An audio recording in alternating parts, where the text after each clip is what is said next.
Buonasera da Leandro Maggi, lo dico in diretta, siamo a Taglio di Po perché domenica 18 settembre si è tenuta l'ultima serata di Buon Compleanno Delta, voluto fortemente dalla nuova amministrazione comunale di Taglio di Po e in particolare dalla sua sindaca Laila Malangoni. 4 giorni intensi, cominciati giovedì 15 settembre con la presentazione del libro Un viaggiatore sul Delta, con l'autore Luca Grandi, la navigazione sul Po con cena verso il tramonto, la straordinaria esibizione della compagnia Teatro Insieme di Sarzano con le donne di casa sua e domenica il gran finale con la compagnia Teatro Musicale Novecento.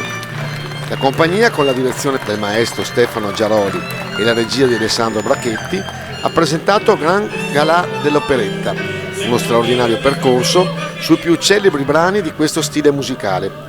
Ascoltiamo nel gran finale la sindaca Laila Malangoni e il maestro Giaroli. Noi non abbiamo fatto il solito ringraziamento con la mortadella, con la pancetta e con tutto il mangiare quando si vincono le elezioni.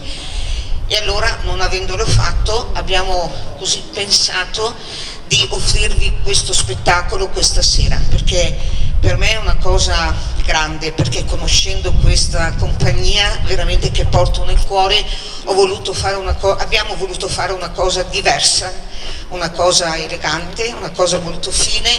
Abbiamo messo giù 805 sedie, come sono stati i voti in più che abbiamo preso. A tutto c'è una ragione, a tutto.